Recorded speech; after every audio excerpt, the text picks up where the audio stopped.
옛날 아주 먼 옛날에 깊고 깊은 상월짜기, 첩첩산 중에도 사람의 발길이 닿지 않는 외딴 곳에 덕칠이라는 이름의 착한 나무꾼이 늙은 어머니를 모시고 살고 있었습니다. 덕칠이 사는 마을은 산세가 험하고 겨울이 길어 눈이 한번 내리기 시작하면 처마 끝까지 쌓여 며칠 동안 꼼짝없이 갇혀 지내야 하는 곳이었지만 덕칠은 불평 한마디 없이 매일 산에 올라 나무를 하여 어머니의 따뜻한 아랫목을 드는 효성이 지극한 청년이었습니다. 비록 가진 것은 낡은 지게 하나와 비바람을 겨우 피할 수 있는 작은 초가집뿐이었으나 덕칠의 마음속에는 누구보다 맑고 깊은 샘물이 흐르고 있어 마을 사람들은 그를 법 없이도 살 사람이라 칭찬하곤 했습니다. 어느 해 겨울 유난히 매서운 바람이 산맥을 타고 내려와 온 세상을 꽁꽁 얼어붙게 만들던 날 덕칠은 여느 때와 다름없이 땔감을 구하기 위해 깊은 산속으로 들어갔습니다. 산속은 이미 무릎까지 빠질 정도로 눈이 쌓여 있었고 앙상한 나뭇가지들은 바람에 부대끼며 기괴한 소리를 내질렀지만 덕칠은 익숙한 듯 눈길을 헤치며 발걸음을 옮겼습니다. 덕칠이 산을 오르며 숨을 고를 때마다 하얀 입김이 피어올라 공중에서 흩어졌고 적막한 숲속에는 오직 덕칠의 발자국 소리와 거친 숨소리만이 울려 퍼질 뿐이었습니다. 그는 늙으신 어머니가 추운 겨울밤을 따뜻하게 보내실 수 있도록 가장 좋은 나무를 찾기 위해 평소보다 더 깊은 골짜기로 들어갔는데 그곳은 마을 어른들이 호랑이나 표범 같은 맹수가 나온다며 가지 말라고 말리던 험한 곳이었습니다. 하지만 덕칠은 어머니를 생각하는 마음에 두려움을 잊고 나무찜을 가득 채우기 위해 부지런히 도끼질을 시작했고 땀방울이 등줄기를 타고 흐를 정도로 열중했습니다. 한참 나무를 하던 덕칠의 귀에 어디선가 가느다란 신음소리가 들려왔는데 처음에는 바람소리인 줄 알았으나 귀를 기울일수록 그것은 고통에 찬 짐승의 울음소리가 분명했습니다. 소리가 나는 쪽으로 조심스럽게 다가가 보니 바위 틈 사이에 놓인 덫에 걸려 피를 흘리고 있는 어린 표범 한 마리가 보였습니다. 아직 다 자라지 않은 어린 짐승이었지만 날카로운 이빨과 매서운 눈빛은 맹수의 기운을 품고 있었는데 덫에 걸린 다리가 몹시 아픈지 몸을 바들바들 떨며 덕칠을 경계하는 눈초리로 노려보고 있었습니다.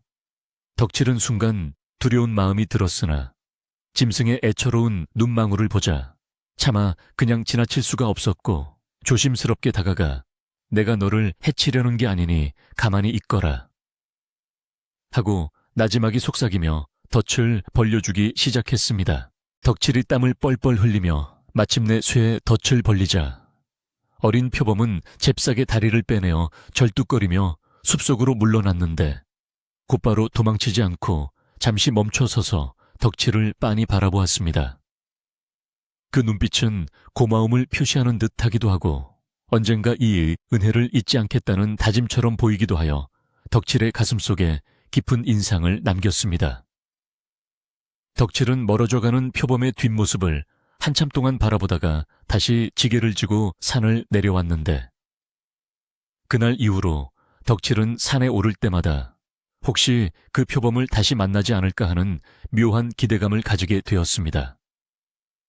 세월은 흘러 그 일은 덕칠의 기억 속에서 희미해져 갔고 덕칠은 여전히 가난하지만 성실하게 하루하루를 살아가며 어머니를 봉양하는 일에만 전념했습니다.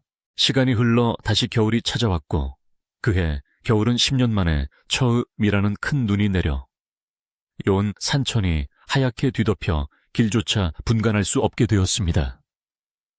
밤이 깊어지자 눈보라는 더욱 거세져 덕칠네 초가집 문풍지가 찢어질 듯 덜컹거렸고 밖에서는 짐승들이 울부짖는 듯한 바람소리가 윙윙거리며 귓가를 때렸습니다.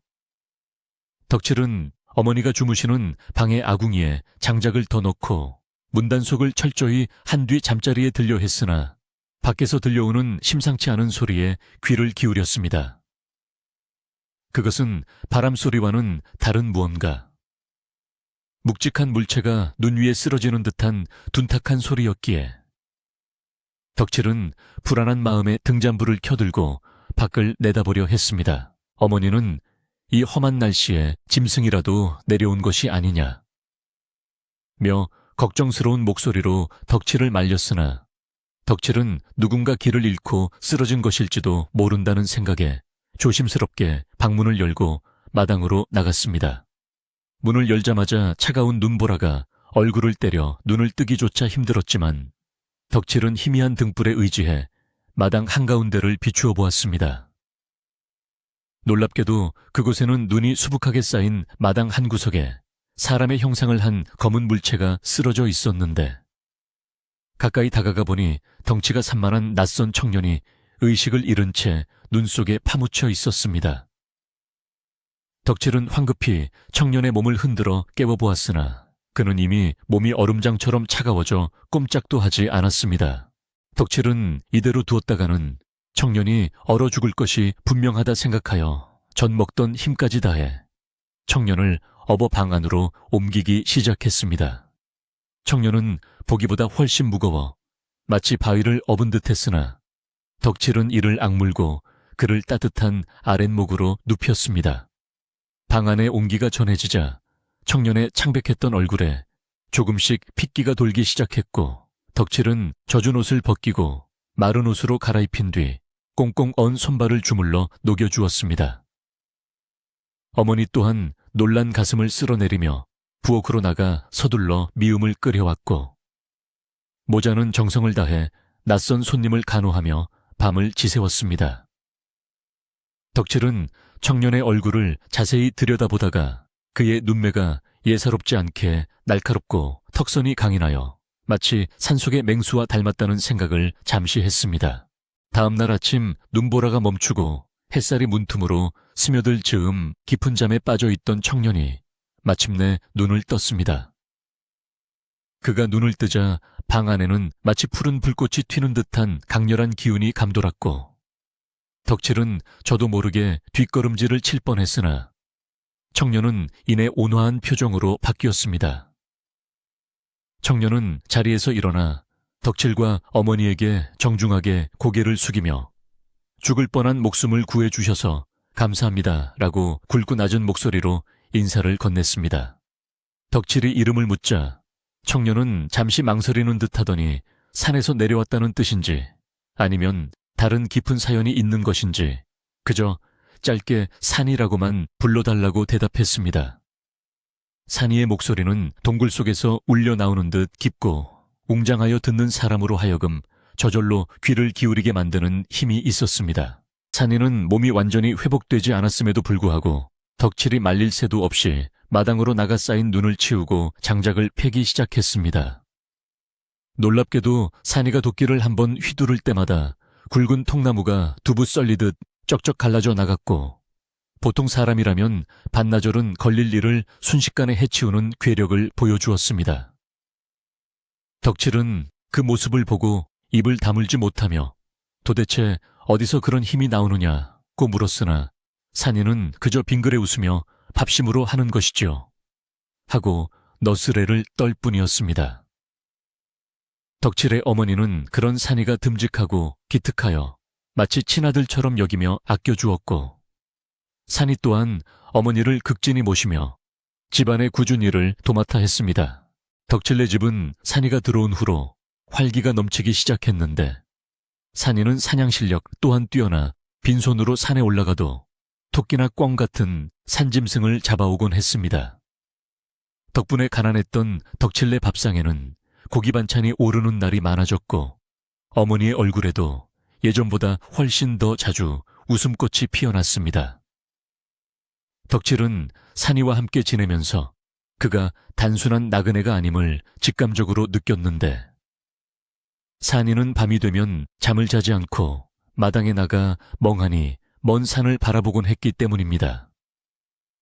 그럴 때마다 산이의 눈에서는 서글프면서도 그리운 빛이 감돌았고 덕칠은 그 뒷모습에서 왠지 모를 쓸쓸함과 동시에 범접할 수 없는 위험을 느꼈습니다. 어느 날 저녁 덕칠과 산이는 함께 새끼를 꼬며 이런저런 이야기를 나누게 되었는데 덕칠은 오래전 산에서 덫에 걸린 표범을 구해준 이야기를 무심코 꺼내게 되었습니다.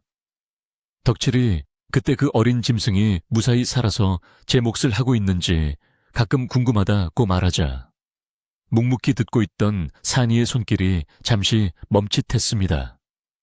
산이는 고개를 숙인 채 아무 말도 하지 않았지만 덕칠은 그의 어깨가 미세하게 떨리는 것을 볼 수 있었고 방 안의 공기가 순간 무겁게 가라앉는 듯한 느낌을 받았습니다.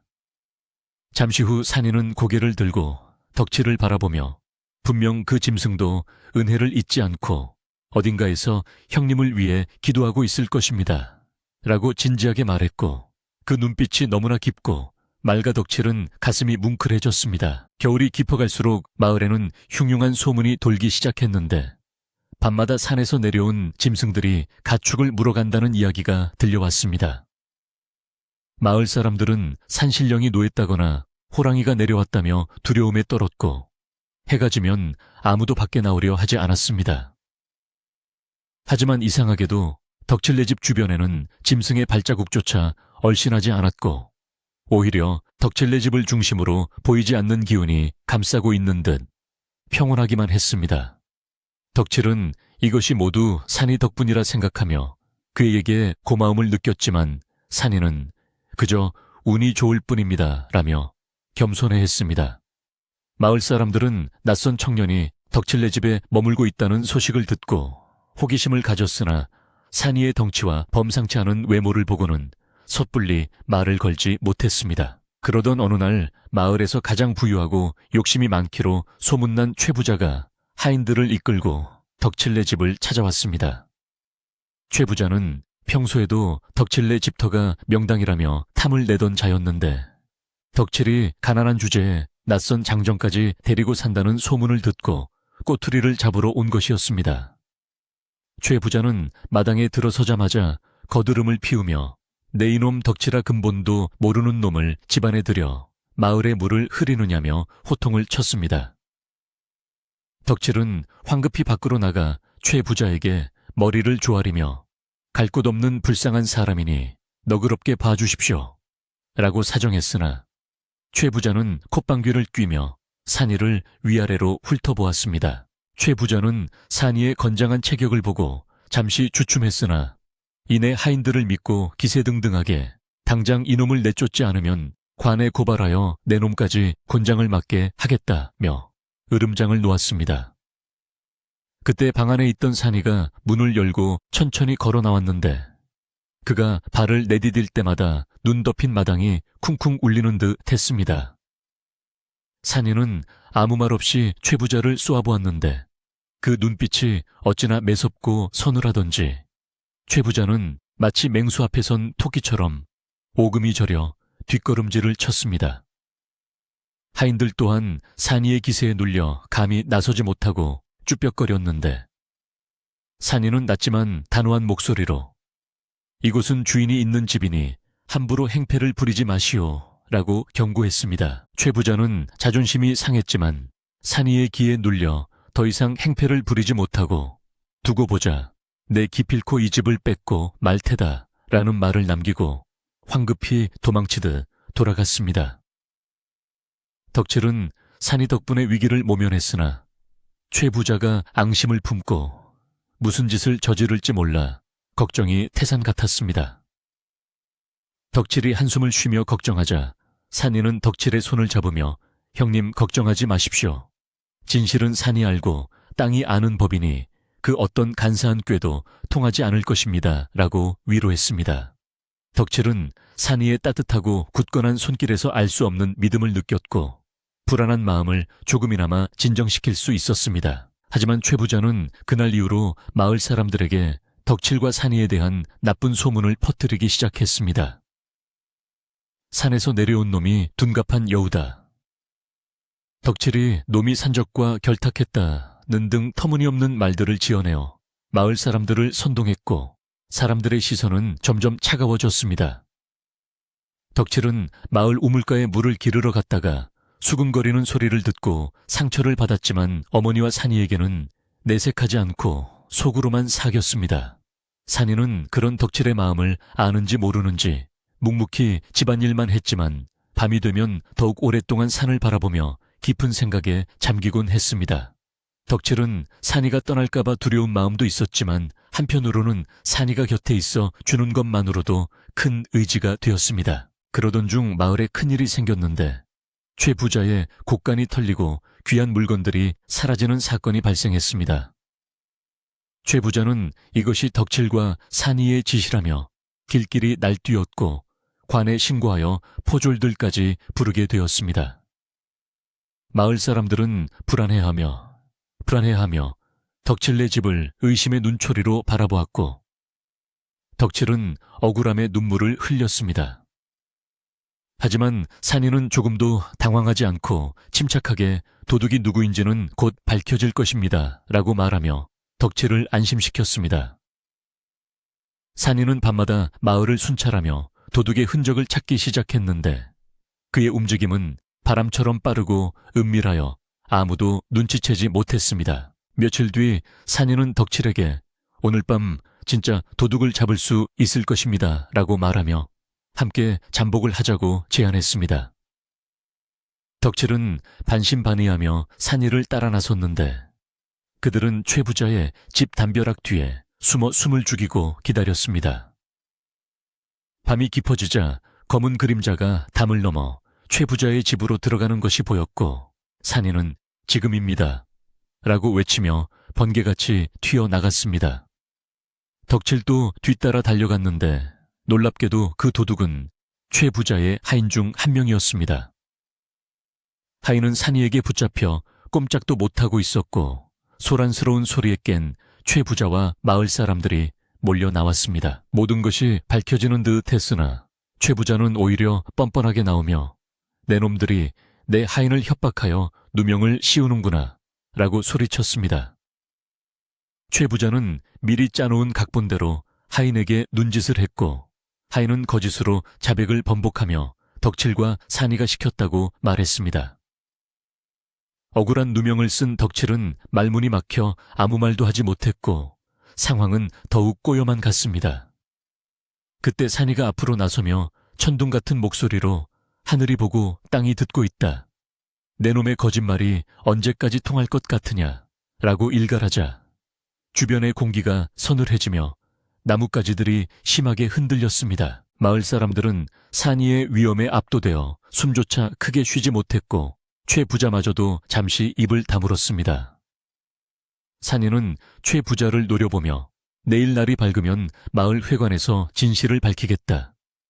그때까지 도망가지 말고 기다려라 라고 말한 뒤 덕칠을 데리고 집으로 돌아왔습니다. 돌아오는 길에 덕칠은 산이에게 어떻게 진실을 밝히겠다는 것이냐고 물었지만 산이는 그저 산의 주인들은 거짓을 말하지 않습니다 라는 알 수 없는 말만 남길 뿐이었습니다. 그날 밤 덕칠네 집 지붕 위에는 부엉이가 슬피 울었고 산이는 밤새도록 잠을 이루지 못하고 마당을 서성거렸습니다. 다음날 아침이 밝아오자 마을에는 긴장감이 감돌았습니다. 덕칠은 뜬 눈으로 밤을 지새워 얼굴이 퀭했지만 산이는 여느 때보다 더 맑고 강인한 눈빛을 하고 있었습니다. 덕칠의 어머니는 두 사람의 손을 꼭 잡으며 진실은 언젠가 밝혀지니 두려워 말라고 격려해 주었고 덕칠과 산이는 마을 회관으로 향했습니다. 눈 덮인 길 위에는 마을 사람들의 발자국이 어지럽게 찍혀 있었고 차가운 바람은 곧 다가올 폭풍을 예고하는 듯 거세게 불어왔습니다. 덕칠은 산이의 넓은 등을 바라보며 과연 오늘 어떤 일이 벌어질지 그리고 산이의 정체는 무엇인지에 대한 궁금증과 함께 알 수 없는 희망을 품고 발걸음을 옮겼습니다. 마을 회관 앞에는 이미 최 부자와 그의 하인들 그리고 수많은 마을 사람들이 모여 웅성거리고 있었고 그들 사이로 덕칠과 산이가 들어서자 좌중은 찬물을 끼얹은 듯 조용해졌습니다. 마을 회관 앞마당에 모인 사람들의 시선이 일제히 덕칠과 산이에게 쏠리자 차가운 겨울바람보다 더 매서운 침묵이 감돌았습니다.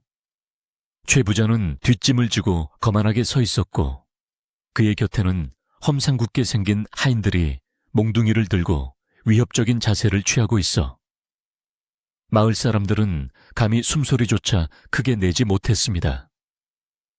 최 부자는 덕치를 보자마자 입가에 비릿한 웃음을 띠며 품속에서 누렇게 변색된 종이 한 장을 꺼내 들었는데 그것은 마치 오랫동안 준비해온 흉기처럼 보였습니다. 그는 종이를 흔들며 자 모두 똑똑히 보아라. 이것은 덕칠의 죽은 아비가 내게 빚을 지고 이 집과 땅을 담보로 잡힌 차용 증서다. 라고 쩌렁쩌렁하게 외쳤습니다. 마을 사람들은 웅성거리며 그 종이를 쳐다보았고 덕칠은 생전 처음 듣는 이야기에 너무나 기가 막혀 입을 다물지 못했습니다. 덕칠의 아버지는 평생 남에게 빚을 지는 것을 죽기보다 싫어했던 분이었기에 덕칠은 이것이 최 부자의 새빨간 거짓말임을 단번에 알 수 있었습니다. 덕칠이 억울함을 참지 못하고 앞으로 뛰쳐나가며 그게 무슨 뚱단지 같은 소리입니까? 우리 아버님은 빚을 남기실 분이 아닙니다. 라고 소리쳤지만 최 부자는 코웃음을 치며 덕칠을 밀쳐냈습니다. 최 부자는 마을 이장에게 문서를 들이밀며 이장이 직접 확인해 보시오. 여기에 분명 덕칠 아비의 지장이 찍혀 있지 않소. 라고 다그쳤습니다. 평소 최 부자의 세도에 눌려 지내던 이장은 떨리는 손으로 문서를 받아들고는 곤란한 표정으로 고개를 끄덕일 수밖에 없었습니다. 마을 사람들은 평소 성실한 덕칠을 믿었지만 눈앞에 나타난 문서라는 증거와 최 부자의 섰을 퍼런 위세 앞에서 감히 덕칠의 편을 들지 못하고 눈치만 살폈습니다. 덕칠은 가슴이 답답하여 터질 것만 같았고 하늘이 무너져 내리는 듯한 절망감에 눈앞이 캄캄해졌습니다. 그때 침묵을 지키던 산이가 천천히 이장 앞으로 걸어갔는데 그의 발걸음은 묵직하면서도 기품이 있어 사람들의 시선을 사로잡았습니다. 산이는 이장의 손에 들린 문서를 낚아채듯 가져가더니 날카로운 눈빛으로 종이를 훑어보았습니다. 산이의 눈동자가 잠시 푸르게 빛나는 듯하더니 그는 낮은 목소리로 이 종이는 겉보기엔 오래된 듯하나 먹냄새가 아직 차에 가시지 않았소. 마치 며칠 전에 급하게 만든 것처럼 말이오. 라고 말하며 최 부자를 정면으로 응시했습니다. 최 부자는 산이의 예리한 지적에 잠시 당황한 기색을 보였으나 곧바로 얼굴을 붉히며 이 무식한 놈이 감히 어르신의 문서에 토를 다느냐 라고 고래고래 소리를 질렀습니다. 하지만 산이는 조금도 물러서지 않고 진실은 덮으려 해도 향기처럼 배어나오는 법입니다. 라고 차분하게 대꾸했습니다. 최 부자는 산이의 귀에 눌려 말문이 막히자 화를 참지 못하고 하인들에게 저 건방진 놈들을 당장 멍석말이 해라 라고 명령을 내렸습니다. 하인들이 몽둥이를 들고 달려들자 마을 회관 앞은 순식간에 아수라장이 되었고 비명소리와 고함소리가 뒤섞여 혼란스러웠습니다. 덕칠은 산이가 다칠까봐 앞을 막아서려 했지만 산이는 덕칠을 가볍게 뒤로 밀어내고는 맨손으로 하인들의 공격을 막아냈습니다. 놀랍게도 굵은 참나무 몽둥이가 산이의 팔에 닿자마자 툭 하고 부러져 나갔고 산이가 가볍게 손을 휘두를 때마다 건장한 하인들이 추풍낙엽처럼 나가떨어졌습니다. 마을 사람들은 그 광경을 보고 입을 떡 벌리며 경악했고 최 부자는 사색이 되어 뒷걸음질을 쳤습니다. 산이는 쓰러진 하인들을 더 이상 공격하지 않고 옷매무새를 가다듬으며 최 부자에게 다가갔습니다. 그는 살기 어린 눈빛 대신 깊은 연민이 담긴 눈으로 최 부자를 바라보며 오늘은 이만 물러가시지요. 더 이상 죄를 짓지 마십시오. 라고 점잖게 타이르듯 말했습니다.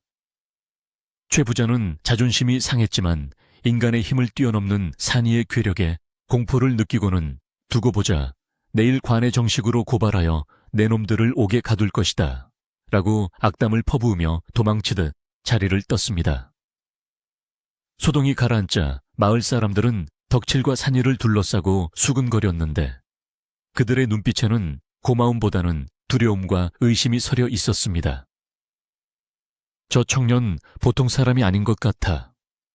어떻게 몽둥이를 맨손으로 부러뜨리지 하는 말들이 덕칠의 귓가에 아프게 들려왔습니다. 집으로 돌아오는 길은 천냥 짐을 진 듯 무겁기만 했고 덕칠은 아무 말 없이 앞서 걷는 산이의 뒷모습을 보며 복잡한 심경을 느꼈습니다. 산이가 아니었다면 오늘 큰 봉변을 당했을 것이 분명하지만 마을 사람들의 싸늘한 시선과 산이의 정체에 대한 의구심이 덕칠의 마음 한구석에 자리 잡았기 때문입니다. 집에 도착하자 어머니는 밖에서 들려온 소란에 놀라 마당까지 나와 기다리고 있었고 무사히 돌아온 두 사람을 보고 안도의 한숨을 쉬었습니다. 덕칠은 어머니에게 걱정을 끼치지 않으려 애써 웃어 보였지만 어머니는 덕칠의 어두운 표정을 읽고는 말없이 따뜻한 밥상을 차려주었습니다. 산이는 밥을 먹는 둥 마는 둥 하더니 일찍 방으로 들어가 벽을 보고 누웠는데 그의 등에서 왠지 모를 깊은 슬픔이 느껴졌습니다. 그날 밤부터 마을에는 덕칠네 집에 대한 흉흉한 소문이 꼬리에 꼬리를 물고 퍼져나갔습니다. 어떤 사람은 산이가 밤마다 짐승으로 변해 산을 뛰어다닌다고 했고 어떤 사람은 덕칠이 요괴에게 홀려 집안을 망치고 있다고 수군거렸습니다. 최 부자는 사람들을 시켜 이런 소문을 더욱 부채질했고 마을 우물가나 빨래터에서는 온종일 덕칠네 이야기로 시끄러웠습니다. 심지어 아이들조차 덕칠네 집 근처에는 얼씬도 하지 않았고 덕칠이 길을 지나가면 마을 사람들이 슬금슬금 피하기까지 했습니다. 덕칠은 억울하고 분통이 터져 밤잠을 설쳤지만 뾰족한 수가 없어 속만 새까맣게 타들어갔습니다. 최 부자의 괴롭힘은 날이 갈수록 심해져 어느 날은 덕칠네 집으로 들어오는 물길을 막아버리거나 땔감으로 쌓아둔 장작더미를 무너뜨려 놓기도 했습니다. 덕칠이 항의하러 가면 최 부자의 대문은 굳게 닫혀 있었고 안에서는 비웃음 소리만 들려올 뿐이었습니다. 산이는 이런 일들을 묵묵히 해결해 나갔는데 막힌 물길을 뚫을 때는 집채만한 바위를 번쩍 들어 옮겼고 무너진 장작은 순식간에 다시 쌓아 올렸습니다. 하지만 산이가 괴력을 발휘할 때마다 숨어서 지켜보던 마을 사람들의 두려움은 더욱 커져만 갔고 산이를 사람의 탈을 쓴 괴물이라 부르는 이들까지 생겨났습니다. 덕칠은 산이가 미움받는 것이 자신의 탓인 것만 같아 괴로웠습니다. 어느 날 저녁 산이는 덕칠에게 형님, 제가 떠나는 것이 형님과 어머니를 위하는 길인 것 같습니다. 라고 조심스럽게 말을 꺼냈습니다. 덕칠은 펄쩍 뛰며 그게 무슨 소리냐. 네가 없으면 우린 벌써 길바닥에 나앉았을 것이다. 사람들의 헛소문 따위 신경 쓰지 마라. 라고 산이를 붙잡았습니다. 산이는 고개를 저으며 제가 있으면 최 부자의 표적이 되고 마을 사람들의 두려움만 살 뿐입니다. 라고 말했으나 덕칠은 산이의 손을 꼭 잡고 절대 보낼 수 없다고 고집을 피웠습니다. 산이는 덕칠의 진심 어린 마음에 감동하여 눈시울을 붉혔고 다시는 떠난다는 말을 하지 않기로 약속했습니다. 그러나 두 사람의 마음속에는 여전히 불안한 먹구름이 드리워져 있었습니다. 며칠 뒤 눈보라가 다시 몰아치던 밤에 옆집에 사는 꼬부랑 할머니가 남들 눈을 피해 덕칠네 부엌으로 살그머니 들어왔습니다. 할머니는 마을에서 가장 오래 사신 어른으로 평소 말이 없고 조용하시지만 세상 돌아가는 이치를 꿰뚫고 있는 분이었습니다. 할머니는 품속에서 따뜻한 감자 몇 알을 꺼내 덕칠의 어머니에게 건네며 주위를 두리번거리고는 낮은 목소리로 덕칠을 불렀습니다. 덕칠아, 내 말 잘 듣거라. 지금 마을 분위기가 심상치 않다. 최 부자가 관아의 사또에게 큰 뇌물을 바치고 너희를 쫓아낼 계략을 꾸미고 있다는 소문이 파다하다. 할머니의 목소리는 떨리고 있었지만 눈빛만은 촛불처럼 형형했습니다. 덕칠이 놀라 할머니, 그게 정말입니까? 라고 묻자 할머니는 덕칠의 손을 잡으며 말을 이었습니다. 그뿐만이 아니다. 최 부자가 용한 무당을 불러 구술하고 산이 총각을 요물로 몰아 사냥꾼들을 불러들인다고 하더라. 산이 총각이 보통 사람이 아니라는 건 나도 안다. 허나 그가 너희에게 해를 끼칠 사람은 아니라는 것도 안다. 할머니는 방 안에서 묵묵히 앉아있는 산이의 그림자를 힐끔 쳐다보며 한숨을 내쉬었습니다. 사람들은 모르는 것을 두려워하고 두려움은 곧 미움이 되는 법이다. 지금은 맞서 싸우기보다 잠시 몸을 피하는 게 상책일 수도 있다. 할머니의 조언은 덕칠의 가슴을 쿵 하고 울렸습니다. 할머니는 자리에서 일어나며 마지막으로 당부했습니다. 최 부자가 내세운 그 빈문서 가짜인 건 하늘이 알고 땅이 알지. 하지만 관아의 힘을 빌리면 가짜도 진짜가 되는 게 이 더러운 세상이다. 부디 조심하고 또 조심해라. 할머니가 어둠 속으로 사라진 뒤에도 덕칠은 한참 동안 부엌 바닥에 주저앉아 있었습니다. 산이는 방 안에서 모든 이야기를 다 들었는지 문을 열고 나와 덕칠의 어깨에 손을 얹었습니다. 할머니 말씀이 맞습니다. 하지만 도망치는 것은 죄를 인정하는 꼴이 됩니다. 저는 피하지 않겠습니다. 산이의 목소리에는 비장함이 서려 있었습니다. 다음 날부터 최 부자의 압박은 더욱 노골적으로 변했습니다. 마을 입구에는 요물을 숨겨준 자는 마을에서 추방한다는 방이 붙었고 덕칠네 집을 오가는 길목에는 낯선 사내들이 지키고 서서 감시를 했습니다. 덕칠은 땔감을 구하러 산에 가는 것조차 힘들어졌고 집안의 식량은 바닥을 드러내기 시작했습니다. 어머니는 걱정으로 알아누우셨고 덕칠은 약을 구하러 읍내에 나가려 했지만 길목을 지키던 사내들에게 저지당해 빈손으로 돌아와야 했습니다. 분노가 머리끝까지 치솟은 덕칠은 낫을 들고 나가려 했지만 산이가 가로막으며 폭력은 더 큰 화를 부를 뿐입니다. 때를 기다려야 합니다. 라고 말렸습니다. 산이는 밤마다 아무도 몰래 밖으로 나갔다가 새벽이 되어서야 돌아왔는데 그의 옷에는 흙과 풀이 잔뜩 묻어 있었고 손에는 알 수 없는 상처들이 늘어갔습니다. 덕칠이 어디를 다녀왔느냐고 물으면 산이는 증거를 찾고 있습니다. 최 부자의 거짓을 밝혀낼 확실한 증거를요. 라고만 대답했습니다. 덕칠은 산이가 혼자서 위험한 일을 꾸미는 것은 아닌지 걱정되었지만 그의 눈빛이 너무나 확신에 차 있어 믿고 기다릴 수밖에 없었습니다. 그러던 중 마을의 우물물이 갑자기 핏빛으로 붉게 변하는 기이한 일이 발생했습니다. 마을 사람들은 이것이 산이가 부린 요술이라며 공포에 떨었고 횃불을 들고 덕칠네 집으로 몰려들 기세였습니다. 사실 이것은 최 부자가 하인들을 시켜 짐승의 피를 우물에 푼 자작극이었으나 공포에 질린 사람들은 이성을 잃고 최 부자의 말만 믿었습니다. 최 부자는 사람들 앞에 나서서 보시오, 저 요물이 우리 마을을 저주하고 있어. 당장 몰아내지 않으면 우리 모두 죽게 될 것이오. 라고 선동했습니다. 사람들은 돌멩이를 덕칠내 지붕으로 던지기 시작했고 와장창 기와가 깨지는 소리와 함께 어머니의 비명소리가 들렸습니다. 덕칠은 어머니를 감싸 안으며 벌벌 떨었고 산이는 주먹을 꽉 쥐고 부들부들 떨며 분노를 억누르고 있었습니다.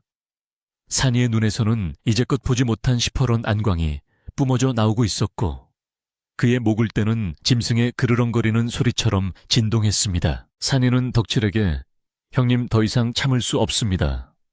제가 나가서 해결하겠습니다. 라고 말하며 방문을 박차고 나가려 했습니다. 그때 덕칠이 산이의 다리를 붙잡으며 애원했습니다. 안 된다. 네가 나가서 힘을 쓰면 사람들은 너를 진짜 괴물로 여길 거야. 그러면 넌 영영 사람들과 어울려 살 수 없게 돼. 덕칠의 눈물 어린 호소의 산이는 멈칫하며 발걸음을 멈췄습니다. 산이는 고통스러운 표정으로 하늘을 올려다보며 긴 한숨을 내쉬었고 다시금 마음을 다잡으려 애썼습니다. 하지만 밖에서는 불을 질러라, 요물을 태워 죽여라 라는 끔찍한 고함 소리가 들려왔고 매캐한 연기 냄새가 방 안으로 스며들기 시작했습니다. 상황이 급박하게 돌아가자 산이는 결단을 내린 듯 덕칠을 바라보며 말했습니다. 형님 저를 믿으십니까? 덕칠이 고개를 끄덕이자 산이는 그럼 저들의 눈을 피해 뒷산으로 가 계십시오. 어머니를 잘 부탁드립니다. 제가 반드시 뒤따라 가겠습니다. 라고 말했습니다. 덕칠은 망설였지만 어머니를 살려야 한다는 생각에 산이의 말대로 뒷문을 통해 어머니를 업고 빠져나갔습니다. 산이는 홀로 마당에 남아 대문 빗장을 풀고 횃불을 든 마을 사람들 앞에 섰습니다. 붉은 불빛 아래 드러난 산이의 모습은 마치 상군 샨준 과도 같은 위압감을 풍겼고 성난 군중들은 순간 기세에 눌려 주춤했습니다. 산이는 우레와 같은 목소리로 외쳤습니다. 누가 감히 죄 없는 사람의 집에 불을 지르려 하느냐? 하늘이 두렵지 않으냐? 그의 목소리는 마을 전체를 뒤흔들 정도로 컸고 사람들의 횃불이 바람에 거세게 흔들렸습니다. 최 부자는 군중 뒤에 숨어 저놈의 목소리에 홀리지 마라. 쏴라. 활을 쏴라. 라고 소리쳤고 미리 매복해 있던 사냥꾼들이 산이를 향해 활시위를 당겼습니다. 화살이 빗발치듯 날아들자 산이는 몸을 날려 화살을 피하거나 맨손으로 쳐내었지만 그 숫자가 너무 많아 피하는데 한계가 있었습니다. 그 시각 뒷산으로 피신한 덕칠은 산 아래에서 들려오는 함성 소리와 번쩍이는 불빛을 보며 발을 동동 구를 수밖에 없었습니다. 어머니는 품속에서 떨며 기도를 올리고 있었고 덕칠은 산이가 무사하기만을 빌었습니다. 그런데 그때 어둠 속에서 누군가 덕칠의 어깨를 툭 쳤습니다. 소스라치게 놀라 돌아보니 낮에 읍내로 나가는 길을 막았던 사내 중 한 명이 서 있었습니다. 그는 험상궂은 얼굴과는 달리 겁에 질린 표정으로 덕칠에게 쪽지 하나를 건넸습니다. 최 부자의 하인이 흘리고 간 것입니다. 이거면 도움이 될까 하여 가져왔습니다. 사내는 말을 마치자마자 숲속으로 사라졌고 덕칠은 떨리는 손으로 쪽지를 펴보았습니다. 쪽지에는 최 부자가 관아의 이방과 주고받은 밀서가 적혀 있었는데 덕칠의 집터를 뺏은 뒤 그곳에 있는 오래된 소나무 밑을 파보라는 내용이 담겨 있었습니다. 덕칠은 그제야 최 부자가 왜 그토록 집요하게 자신의 집을 노리는지 깨달았습니다. 전설로만 내려오던 금괴가 묻혀 있다는 소문이 사실이었던 것입니다. 덕칠은 이 사실을 알리기 위해 당장이라도 마을로 내려가고 싶었지만 지금 내려갔다가는 성난 군중들에게 찢겨 죽을 것이 뻔했습니다. 덕칠은 산이가 버텨주기만을 그리고 날이 밝으면 관아로 달려가 진실을 밝힐 수 있기만을 간절히 바랐습니다. 한편 산이는 사냥꾼들의 화살을 피하며 시간을 끌고 있었지만 점차 체력이 떨어지고 있었습니다. 어깨와 팔에 스친 상처에서 피가 흘러내렸지만 산이는 물러서지 않고 대문을 지켰습니다. 최 부자는 도간에 든 쥐다놈이 지치기만을 기다려라 라며 비열하게 웃었습니다. 산이는 숨을 몰아쉬며 밤하늘을 올려다보았는데 구름 사이로 보름달이 모습을 드러내고 있었습니다. 달빛을 받은 산이의 눈동자는 더욱 신비롭게 빛났고 그의 몸 안에서 잠자고 있던 야생의 본능이 꿈틀거리기 시작했습니다. 이제 산이도 더 이상 인간의 모습으로만 버티기 힘든 한계에 다다른 것이었습니다. 보름달이 구름 사이로 완전히 모습을 드러내자 산이의 몸을 감싸고 있던 공기가 눈에 띄게 달라지기 시작했습니다. 그의 전신에서 뿜어져 나오는 푸른 기운은 마치 밤안개처럼 피어올라 그를 겨누고 있던 사냥꾼들의 시야를 흐릿하게 만들었고 활시위를 당기고 있던 손들은 영문을 알 수 없는 공포감에 젖어 덜덜 떨리기 시작했습니다. 산이는 더 이상 물러설 곳이 없다는 것을 직감하고 깊은 단전에서부터 끌어올린 숨을 천천히 내뱉었는데 그 숨결이 닿는 곳마다 쌓였던 눈이 순식간에 녹아내려 물이 되어 흐를 정도로 뜨거운 열기가 느껴졌습니다. 최 부자는 그 기이한 광경을 보고도 탐욕에 눈이 멀어 저것 봐라 요술을 부린다 쏘라니까 뭐 하고 있느냐 라고 악을 쓰며 사냥꾼들을 재촉했지만 이미 기세에 눌린 사냥꾼들은 화살을 쏘기는커녕 뒷걸음질치기에 바빴습니다. 그때 산이의 입에서 사람의 것이라고는 믿기 힘든 땅을 울리고 하늘을 찢을 듯한 거대한 포효 소리가 터져 나왔습니다. 그만두시오. 죄 없는 피를 흘리게 한다면 이 산의 모든 생명이 그 대가를 물을 것이오. 그 목소리에는 단순한 분노를 넘어선 태고의 자연이 지닌 엄중한 경고가 담겨 있어 듣는 이들의 고막을 먹먹하게 하고 가슴을 서늘하게 만들었습니다. 마을 사람들은 그 소리에 혼비백산하여 들고 있던 횃불을 떨어뜨리거나 주저앉아 귀를 막았고 지저대던 사냥개들조차 꼬리를 말며 산이의 발밑으로 기어와 낑낑거리며 복종의 자세를 취했습니다. 이것은 인간이 거역할 수 없는 압도적인 힘의 차이를 보여주는 명백한 신호였으나 어리석은 인간들은 그 의미를 온전히 깨닫지 못하고 두려움에 떨 뿐이었습니다. 바로 그 순간 어둠을 뚫고 헐떡거리는 숨소리와 함께 덕칠이 비틀거리며 마당으로 뛰어 들어왔습니다. 그는 어머니를 안전한 곳에 모셔두고 사내가 전해준 쪽지를 손에 꽉 쥔 채 죽을 힘을 다해 달려온 것이었습니다. 덕칠은 산이와 마을 사람들 사이를 가로막으며 양팔을 벌리고 섰는데 그의 눈은 땀과 눈물로 범벅이 되어 있었지만 결의에 찬 빛을 띠고 있었습니다. 모두 멈추시오. 내 동생 산이는 요물이 아니오. 진짜 괴물은 따로 있어. 덕칠의 외침은 산이의 포효만큼 크지는 않았지만 진실을 담고 있기에 사람들의 마음을 움직이는 힘이 있었습니다. 사람들은 뜬금없는 덕칠의 등장과 외침에 웅성거리며 공격을 멈추고 그를 주시했습니다. 최 부자는 덕칠이 나타나자 당황한 기색이 역력했으나 이내 표정을 바꾸고 내 이놈 요물과 한패가 되어 마을을 현혹하려느냐. 저놈도 함께 묶어라. 라고 소리쳤습니다. 하지만 덕칠은 조금도 물러서지 않고 손에 쥔 구겨진 쪽지를 높이 쳐들며 마을 사람들을 향해 외쳤습니다. 이것을 보시오. 이것은 최 부자가 관아에 이방과 주고받은 밀서요. 우리 집에 빚이 있어서가 아니라 우리 집 마당에 있는 늙은 소나무 밑에 금괴가 묻혀 있다는 전설 때문에 집을 뺏으려 한 것이요. 덕칠의 폭로의 마을 사람들은 금괴라고 수군거리며 놀라움을 감추지 못했고 탐욕스러운 눈빛들이 순식간에 최 부자를 향해 쏠렸습니다. 최 부자는 얼굴이 불그락푸르락해지며 저놈이 미쳤구나. 어디서 주워온 종이 쪼가리로 생사람을 잡느냐 라고 부인했지만 목소리가 심하게 떨리고 있어 누가 봐도 찔리는 구석이 있음을 알 수 있었습니다. 덕칠은 계속해서 말을 이었습니다. 최 부자는 이 금괴를 차지하기 위해 멀쩡한 사람을 빚쟁이로 몰고 죄 없는 산이를 요물로 둔갑시켜 쫓아내려 한 것입니다. 여러분은 그저 최 부자의 욕심에 이용당하고 있는 것입니다.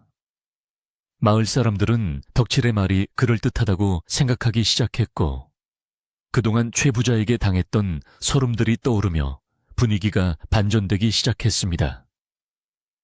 횃불의 불빛 아래 드러난 최 부자의 얼굴은 당혹감과 분노로 일그러져 추악하기 그지없었습니다. 산이는 덕칠의 용기 있는 행동을 지켜보며 가슴 깊은 곳에서 뜨거운 무언가가 차오르는 것을 느꼈습니다. 그는 인간 세상에 내려와 겪은 수모와 배신감으로 인해 인간에 대한 믿음을 잃어가고 있었지만 자신의 목숨을 걸고 형제를 지키려는 덕칠의 모습을 보며 다시금 희망을 품게 되었습니다. 산이는 덕칠의 곁으로 다가가 그의 어깨를 감싸주며 형님 고맙습니다. 이제 나머지는 제게 맡기십시오. 라고 나지막이 속삭였습니다. 산이의 손에서 전해지는 따뜻한 온기에 덕칠은 긴장이 풀리며 다리가 후들거렸지만 산이에게 의지하여 간신히 서 있을 수 있었습니다. 산이는 이제 더 이상 숨기지 않고 당당하게 최 부자 앞으로 걸어 나갔습니다. 산이는 최 부자를 정면으로 응시하며 서늘한 목소리로 말했습니다. 당신이 그토록 원하던 금괴가 과연 그 소나무 아래에 있는지 아니면 당신의 탐욕이 만들어낸 허상인지 오늘 밤 확인해 봅시다. 산이의 제안에 마을 사람들은 침을 꿀꺽 삼키며 숨을 죽였습니다. 금괴라는 말에 혹한 사람들도 있었고 진실이 궁금한 사람들도 있어 아무도 산이의 제안을 거절하지 않았습니다.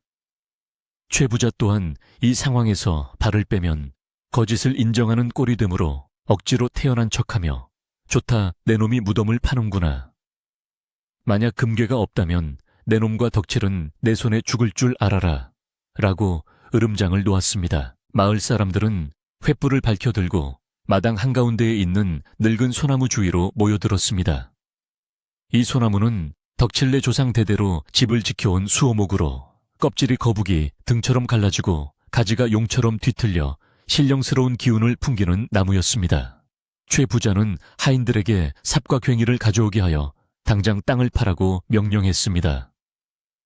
하인들이 달려들어 소나무 밑동을 파헤치기 시작하자 흙먼지가 일며 조용하던 마당은 다시 소란스러워졌습니다. 덕칠은 조상님의 나무가 훼손되는 것이 마음 아팠지만 진실을 밝히기 위해 입술을 깨물며 지켜보았습니다. 산이는 팔짱을 낀 채 그 모습을 말없이 내려다보고 있었는데 그의 눈동자는 달빛을 받아 더욱 푸르게 빛나고 있었습니다. 한참을 파도 나오는 것은 돌멩이와 흙뿐 금괴의 그림자도 보이지 않았습니다. 하인들은 땀을 뻘뻘 흘리며 나리가 말씀하신 것을 다 팠는데 아무것도 없습니다 라고 보고했습니다. 최 부자는 다급해져서 더 깊이 파라 분명히 여기에 있다고 했다 라고 소리치며 직접 삽을 빼서 들고 미친 듯이 땅을 파기 시작했습니다. 그의 모습은 마치 귀신에 홀린 사람 같았고 마을 사람들은 그 광경을 보며 혀를 찼습니다. 시간이 흐를수록 최 부자의 초조함은 극에 달했고 구덩이는 점점 깊어져 사람 키만큼 파였지만 금괴는커녕 녹슨 쇠붙이 하나 나오지 않았습니다. 그때 산이가 조용히 앞으로 나서며 그만두시오. 땅을 더 파헤치다가는 땅의 기운이 놓아여 큰 화를 입을 것이오.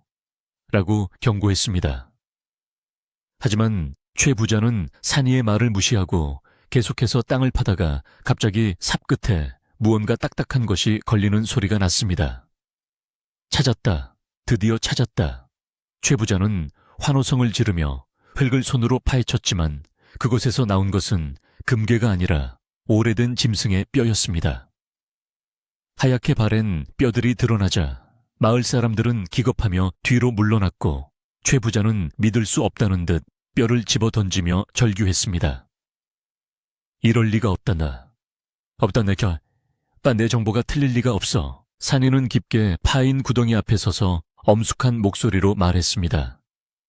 이곳은 예로부터 산짐승들이 쉬어가던 곳이자 억울하게 죽은 생명들이 묻힌 곳이오. 당신이 찾는 금괴는 흙 속에 있는 것이 아니라 당신이 착취한 마을 사람들의 피와 땀 속에 있는 것이오. 산이의 말은 최 부자의 폐부를 찌르는 듯 날카로웠습니다. 마을 사람들은 산이의 말에 깊이 공감하며 고개를 끄덕였고 최 부자를 향한 분노가 다시금 끓어오르기 시작했습니다.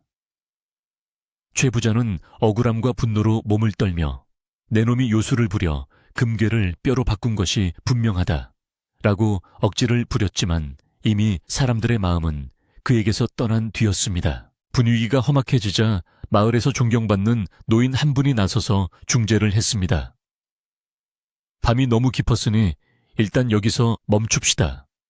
날이 밝으면 관에 가서 정식으로 시비를 가리도록 합시다. 그때까지 덕칠과 산이는 마을 회관에 구금하고 최 부자도 집에서 대기하시오. 노인의 말은 일리가 있어 사람들도 동의했습니다. 최 부자는 분을 사귀지 못하고 씩씩거리며 돌아갔고 마을 사람들은 덕칠과 산이를 감시한다는 명분으로 마을 회관 창고에 가두었습니다. 창고는 춥고 어두웠지만 덕칠과 산이는 비로소 둘만의 시간을 가질 수 있게 되었습니다. 차가운 바닥에 앉은 덕칠은 산이의 상처를 살피며 눈물을 글썽겼습니다. 화살에 스친 상처들이 꽤 깊어 피가 굳어 있었기 때문입니다. 덕칠이 자신의 옷을 찢어 붕대를 감아주려 하자 산이는 괜찮다며 손사래를 쳤습니다. 형님, 저는 보통 사람과 다릅니다.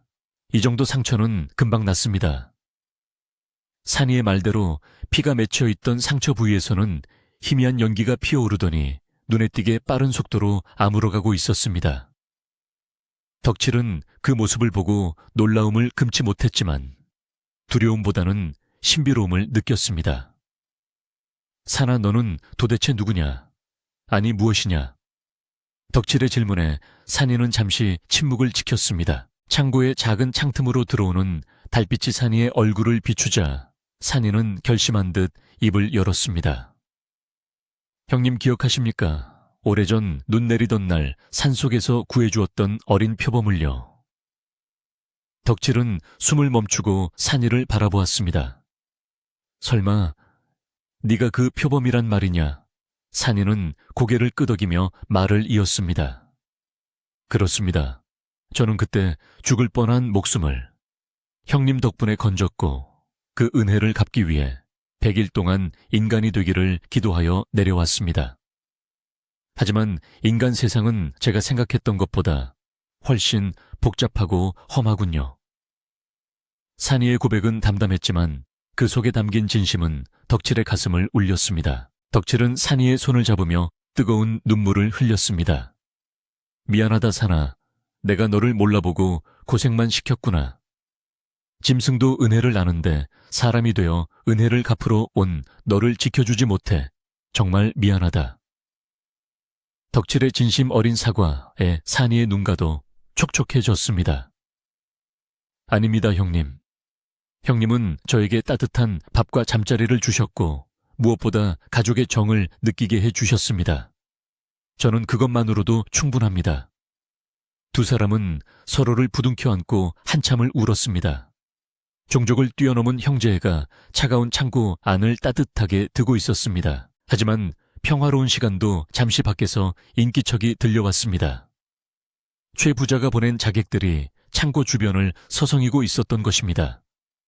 그들은 날이 밝아 관에 가기 전에 덕칠과 산이를 해치고 입을 막으려는 속셈이었습니다. 산이는 예민한 청각으로 그들의 발소리를 듣고 덕칠에게 속삭였습니다. 형님 놈들이 왔습니다. 최 부자는 포기하지 않을 것입니다. 덕칠은 긴장하며 그럼 어떻게 해야 하느냐? 라고 물었습니다. 산이는 비장한 표정으로 창문을 바라보며 말했습니다. 이제는 더 이상 숨길 수 없습니다. 내일 아침 모든 마을 사람들 앞에서 제 진짜 모습을 보여주고 이 싸움을 끝내겠습니다. 산이는 자리에서 일어나 창고 문을 향해 걸어갔습니다. 그리고 문에 손을 대고 잠시 주문을 외우듯 중얼거리자 굳게 잠겨있던 자물쇠가 철컥 하고 열렸습니다. 덕칠은 놀란 눈으로 산이를 바라보았고 산이는 덕칠을 안심시키듯 미소를 지어 보였습니다. 형님, 잠시만 기다리십시오. 제가 밖에 쥐새끼들을 정리하고 오겠습니다. 산이는 문을 열고 어둠 속으로 사라졌고 곧이어 밖에서는 짧은 비명소리와 둔탁한 타격음이 몇 번 들리더니 이내 조용해졌습니다. 잠시 후 돌아온 산이의 옷에는 흙먼지가 조금 묻어 있을 뿐 상처 하나 없이 깨끗했습니다. 다시 창고로 돌아온 산이는 덕칠과 마주 앉아 앞으로의 계획을 이야기했습니다. 내일 아침 날이 밝으면 마을 사람들은 다시 모일 것입니다. 그때 저는 산신령님의 이름을 걸고 최 부자와의 마지막 대결을 청할 것입니다. 형님은 저를 믿고 제가 하는 대로 따라와 주시면 됩니다. 산이의 목소리에는 확고한 의지가 담겨 있었습니다. 덕칠은 산이가 어떤 대단한 일을 꾸미고 있는지 짐작조차 할 수 없었지만 그를 전적으로 믿기로 했습니다. 그래 산아, 네가 하자는 대로 하마. 우리는 죽어도 같이 죽고 살아도 같이 산다. 밤이 깊어갈수록 산바람은 더욱 거세게 불어왔고 창고 밖에 나무들은 춤을 추듯 흔들렸습니다. 산이는 잠을 이루지 못하고 창밖의 산을 하염없이 바라보았습니다. 그의 고향인 산은 언제나 그곳에 묵묵히 서서 그를 기다리고 있는 듯했습니다. 산이는 인간으로서의 삶이 얼마 남지 않았음을 본능적으로 느꼈습니다. 그는 자신이 떠난 뒤에도 덕칠과 어머니가 평화롭게 살 수 있도록 모든 위협을 제거해야만 했습니다. 그의 눈빛은 슬픔과 결의가 뒤섞여 깊은 심연처럼 가라앉아 있었습니다. 한편 최 부자의 집에서는 최 부자가 잠을 이루지 못하고 방 안을 서성거리고 있었습니다. 자객들이 실패했다는 소식을 듣고 불안감에 휩싸인 그는 내일 아침 닥쳐올 일이 두려워 견딜 수가 없었습니다. 그는 마지막 발악으로 마을의 무당을 불러 구판을 벌이고 산이에게 저주를 퍼붓는 의식을 치르기 시작했습니다. 징소리와 방울소리가 요란하게 울려 퍼지는 가운데 최 부자는 광기 어린 눈으로 반드시 저놈들을 죽여야 해. 내 땅을 내 금괴를 뺏길 수는 없어. 라고 중얼거렸습니다. 마을의 밤은 두 가지 다른 기운이 충돌하며 긴장감 속에 흘러가고 있었습니다. 마침내 새벽 달기 울고 동쪽 하늘이 붉게 물들기 시작했습니다. 날이 밝아오자 마을 사람들은 하나둘씩 마을 회관 앞으로 모여들었습니다. 밤사이 벌어진 일들에 대한 호기심과 두려움이 뒤섞인 표정으로 그들은 덕칠과 산이가 나오기만을 기다렸습니다. 이윽고 창고 문이 열리고 산이와 덕칠이 걸어 나왔습니다. 산이의 모습은 어젯밤보다 더욱 늠름하고 위험 있어 보였고 그의 뒤에는 아침 햇살이 후광처럼 비치고 있었습니다. 산이는 모여든 군중을 둘러보며 천천히 입을 열었습니다. 자, 이제 모든 진실을 밝힐 시간이 되었습니다. 그의 목소리는 아침 공기를 가르며 마을 전체에 울려 퍼졌습니다. 마을 회관 앞마당은 이른 아침부터 몰려든 사람들로 인산인해를 이루었지만 산이와 덕칠이 등장하자 찬물을 끼얹은 듯 숙연해졌습니다. 아침 햇살을 등지고 선 산이의 모습은 마치 거대한 산이 걸어 나온 듯 웅장하고 압도적인 기운을 뿜어내고 있어 누구도 섣불리 입을 떼지 못했습니다. 최 부자는 밤새 한숨도 못 잤는지 퀭한 눈으로 산이를 노려보며 떨리는 손으로 옷자락을 움켜쥐고 서 있었습니다. 그는 이미 마을 사람들의 신뢰를 잃어가고 있다는 것을 느꼈지만 여기서 물러서면 끝장이라는 생각에 마지막 발악을 준비하고 있었습니다. 최 부자의 곁에는 돈으로 매수한 몇몇 건달들이 몽둥이를 들고 서 있었지만 그들조차 산이의 기세에 눌려 슬금슬금 뒷걸음질을 치고 있었습니다. 산이는 천천히 좌중을 둘러보며 침착하고 낮은 목소리로 이제 이 지루한 연극을 끝낼 때가 되었습니다. 라고 말했습니다. 최 부자는 산이의 말에 발끈하여 내 이놈 감히 어르신 앞에서 연극이라니 내 놈이 요술로 마을 사람들을 현혹하고 있다는 증거가 여기 있다. 라며 다시금 그 낡은 문서를 꺼내 들었습니다. 그는 목에 핏대를 세우며 이 문서에 찍힌 지장이 바로 덕칠 아비의 것이다.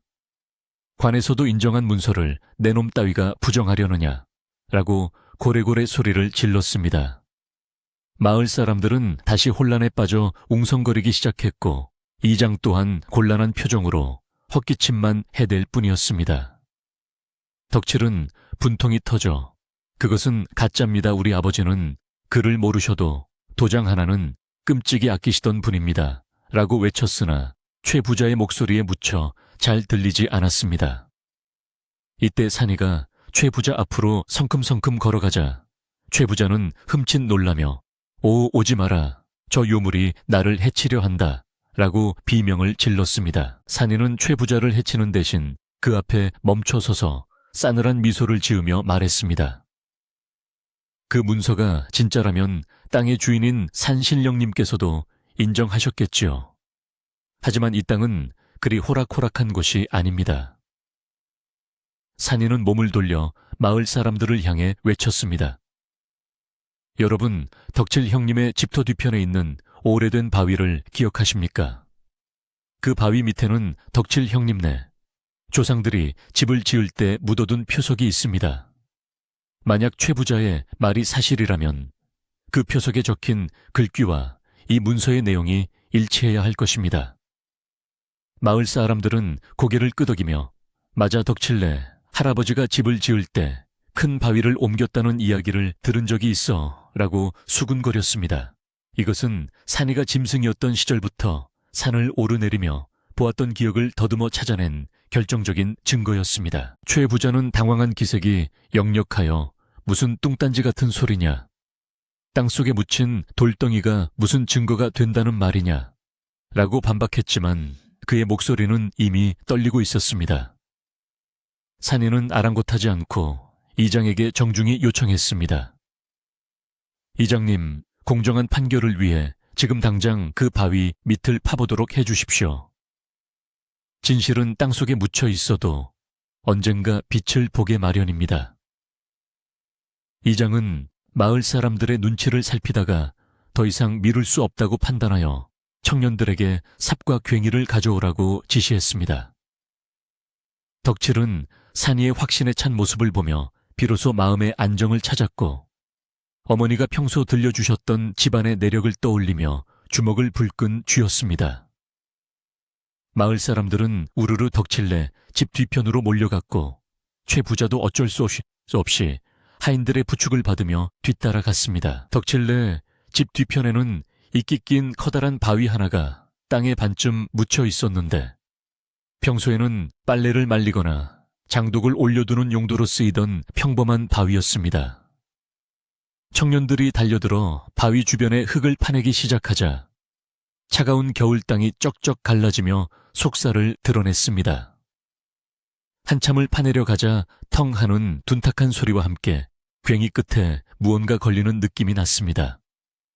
사람들의 시선이 구덩이 안으로 쏠렸고 흙먼지를 털어내자 네모난 돌 상자 하나가 모습을 드러냈습니다. 이장은 조심스럽게 돌 상자를 꺼내 뚜껑을 열었는데 그 안에는 썩지 않고 잘 보존된 비단천에 쌓인 오래된 상량문 집을 지을 때 날짜와 축원문을 적은 글과 토지 문기가 들어있었습니다. 이장이 떨리는 목소리로 문기를 읽어 내려갔습니다. 이 땅은 대대로 자손에게 물려줄 터전이니 털끝만큼도 남에게 넘기지 말라. 문기에는 덕칠의 고조할아버지 이름과 함께 이 땅이 절대 빚으로 넘어갈 수 없는 종중 땅임이 명시되어 있었습니다. 마을 사람들은 탄성을 지르며 역시 덕칠이 말이 맞았어. 최 부자가 거짓말을 한 거야 라고 웅성거렸습니다. 산이는 최 부자를 돌아보며 보시오. 땅의 증거는 거짓을 말하지 않소. 당신이 만든 종이 조각은 먹물이 마르기도 전에 조작된 것이지만 이 돌 상자는 100년이 넘는 세월을 견뎌온 진실이요. 라고 일갈했습니다. 최 부자의 얼굴은 사색이 되어 백지장처럼 하얗게 질렸고 다리가 풀려 바닥에 주저앉고 말았습니다. 하지만 최 부자는 끝까지 포기하지 않고 억지를 부리기 시작했습니다. 이건 함정이다. 저놈들이 미리 묻어둔 것이다. 내 문서는 관에서 공증받은 진짜란 말이다. 그는 하인들에게 눈짓을 하며 저 돌 상자를 깨부수고 문서도 불태워라. 증거를 없애. 라고 미친 듯이 소리쳤습니다. 돈에 눈이 먼 건달들이 몽둥이를 휘두르며 이장과 덕칠에게 달려들려 하자 마을 사람들은 비명을 지르며 흩어졌습니다. 덕칠이 몸을 날려 이장을 보호하려 할 때 산이가 번개처럼 앞으로 나서며 건달들의 앞을 가로막았습니다. 산이는 더 이상 참지 않겠다는 듯 무서운 표정을 지으며 낮게 으르렁거리는 소리를 내뱉었습니다. 산이가 발을 한번 쿵 구르자 땅이 울리고 흙먼지가 폭풍처럼 일어 건달들의 눈을 가렸습니다. 건달들이 당황하여 허둥지둥하는 사이 산이는 맨손으로 몽둥이를 잡아채어 지푸라기처럼 꺾어버렸습니다. 그의 움직임은 인간의 눈으로 쫓을 수 없을 만큼 빨랐고 힘은 황소보다 강했습니다. 산이는 건달들을 한 명씩 가볍게 들어올려 마당 밖으로 던져버렸는데 그 모습이 마치 사자굴에 들어온 하룻강아지를 내쫓는 것과 같았습니다.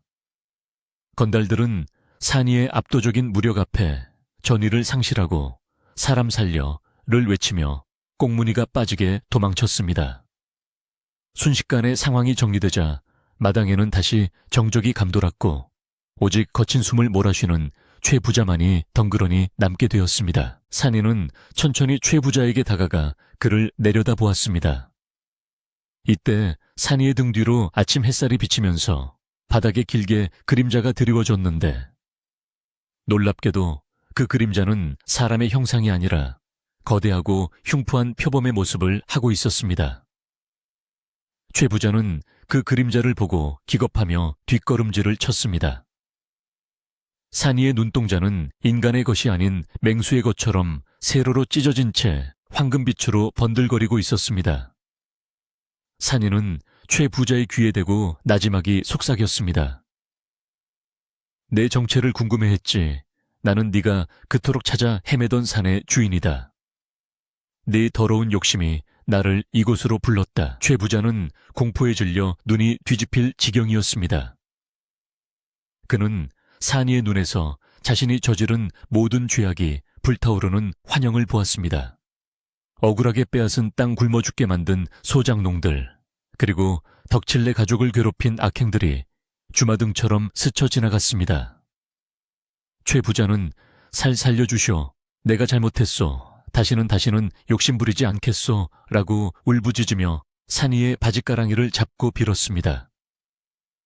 그는 너무나 겁을 먹은 나머지 바지에 오줌을 지리기까지 하며 추태를 보였습니다.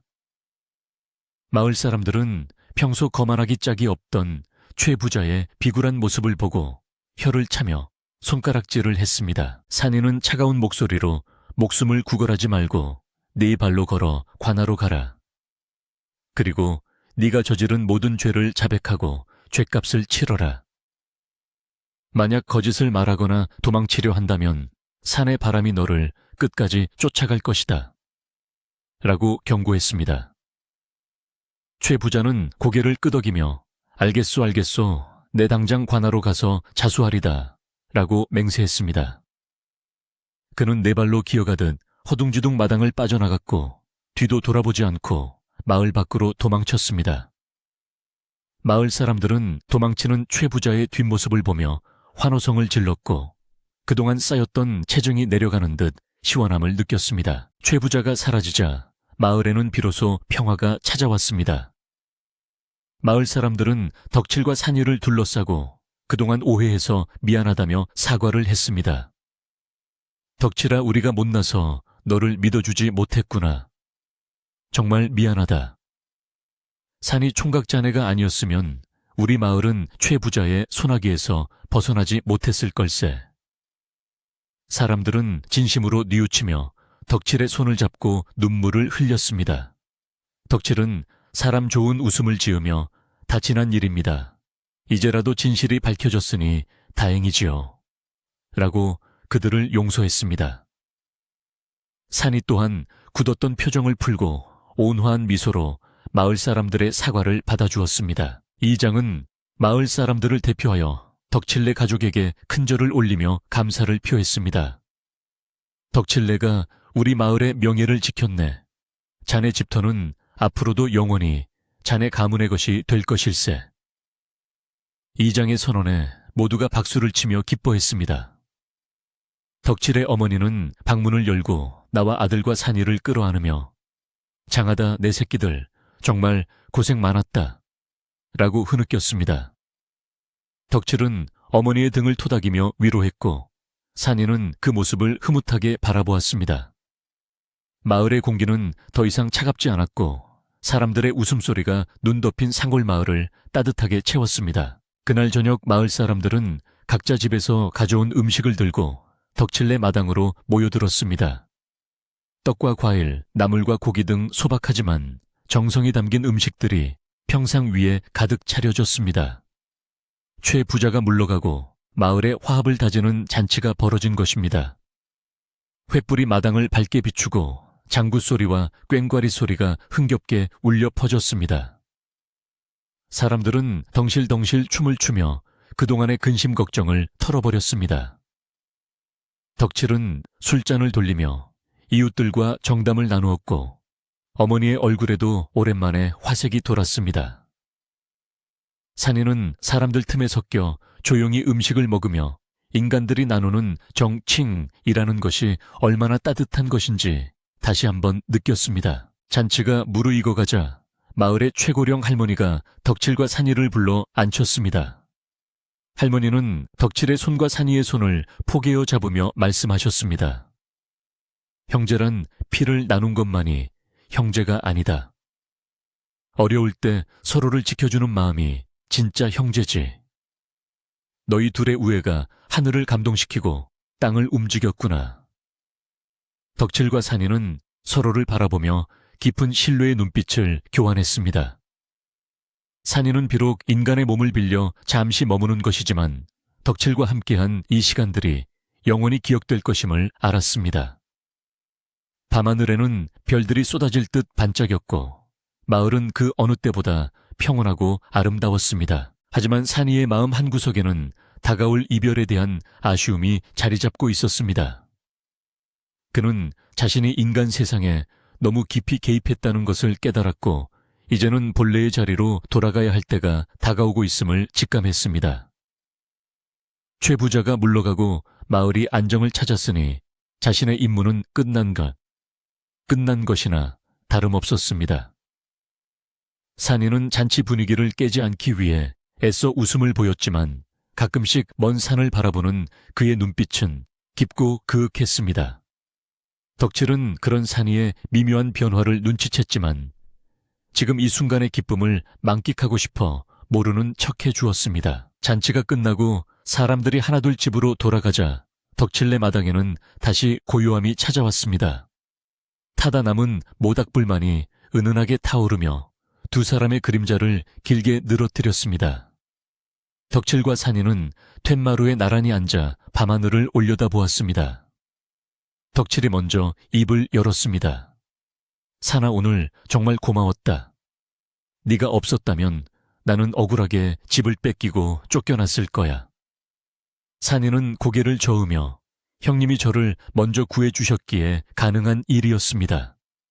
은혜를 갚을 수 있어 다행입니다. 라고 대답했습니다. 차가운 밤공기 속에서도 두 사람의 대화는 난로처럼 따뜻했습니다. 덕칠은 잠시 망설이다가 조심스럽게 물었습니다. 앞으로도 계속 우리와 함께 살 수 있는 거지? 산이는 대답 대신 씁쓸한 미소를 지으며 덕칠의 어깨에 기대었습니다. 형님, 사람의 인연에는 시작이 있으면 끝도 있는 법입니다. 하지만 몸이 떨어져 있어도 마음만은 항상 이곳에 있을 것입니다. 덕칠은 그 말의 의미를 알 것 같아 가슴이 먹먹해졌지만 애써 눈물을 참으며 산이의 손을 꽉 잡았습니다. 마당의 소나무 가지가 바람에 흔들리며 쏴 하는 소리를 내었고 마치 산이 부르는 소리처럼 들려왔습니다. 밤이 깊어 덕칠과 어머니가 잠자리에 든 후에도 산이는 잠들지 못하고 마당으로 나왔습니다. 그는 자신이 파해놓은 장작더미와 깨끗하게 치운 외양간 그리고 정성껏 쌓은 돌담을 하나하나 어루만졌습니다. 이곳에서의 모든 기억이 소중한 보물처럼 느껴졌습니다. 산이는 덕칠이 자는 방문을 향해 큰 절을 올리며 마음속으로 작별 인사를 건넸습니다. 형님 어머니 부디 건강하시고 오래오래 행복하십시오. 저는 산에서 언제나 두 분을 지켜보겠습니다. 산이의 눈에서 맑은 눈물 한 방울이 떨어져 눈 위에 스며들었습니다. 이제 떠날 시간이 다가오고 있었습니다. 최 부자가 마을을 떠나고 평화가 찾아온 다음 날 아침 덕칠네 집 마당에는 유난히 밝고 따사로운 햇살이 내리쬐었습니다. 지난밤에 떠들썩했던 잔치로 인해 마을 전체가 늦은 아침을 맞이하고 있었지만 공기는 그 어느 때보다 상쾌하고 맑았습니다. 덕칠은 늦잠을 자고 일어나 기지개를 켜며 방문을 열었는데 평소라면 벌써 마당을 쓸고 있을 산이의 모습이 보이지 않아 고개를 갸웃거렸습니다. 부엌에서는 어머니가 아침밥을 짓고 계시는 구수한 냄새가 풍겨왔지만 장작패는 소리나 물 깃는 소리는 들리지 않아 집안이 절간처럼 고요했습니다. 덕칠은 어젯밤에 늦게까지 마을 사람들과 어울리느라 피곤해서 늦잠을 자나 보다 라고 생각하며 산이가 머무는 건넌방으로 향했습니다. 하지만 건넌방 문을 열었을 때 덕칠은 가슴이 철렁 내려앉는 것을 느꼈습니다. 방 안에는 산이의 온기는커녕 그가 덮던 이불이 반듯하게 개어져 한쪽 구석에 놓여 있을 뿐 텅 비어 있었기 때문입니다. 방바닥은 이미 싸늘하게 식어 있었고 산이가 평소 입던 옷가지들도 보이지 않았습니다. 덕칠은 혹시나 하는 마음에 서둘러 마당으로 뛰어나가 이곳저곳을 둘러보았습니다.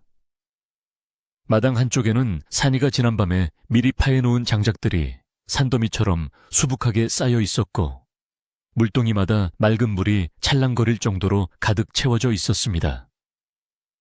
외양간의 소 여물통에도 여물이 가득했고 무너졌던 돌담도 완벽하게 보수되어 있어 흠잡을 데가 없었습니다. 덕칠은 그제야 산이가 떠났다는 사실을 깨닫고 망연자실하여 마당 한가운데에 주저앉았습니다.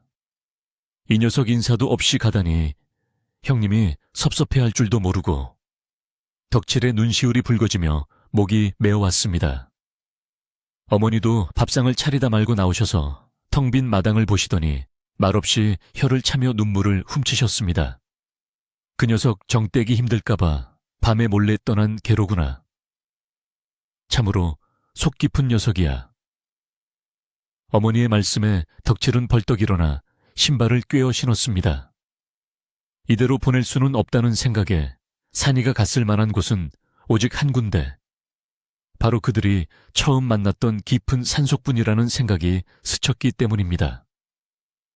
덕칠은 어머니에게 금방 다녀오겠습니다 라고 외치고는 뒤도 돌아보지 않고 산을 향해 달리기 시작했습니다. 마을을 벗어나 산길로 접어들자 지난밤 내린 눈 위에 찍힌 발자국 하나가 눈에 들어왔습니다.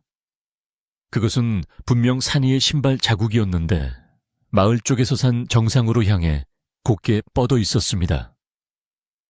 덕칠은 숨이 턱 끝까지 차오르고 다리가 팍팍해져 왔지만 발자국을 놓치지 않으려 안간힘을 쓰며 달렸습니다.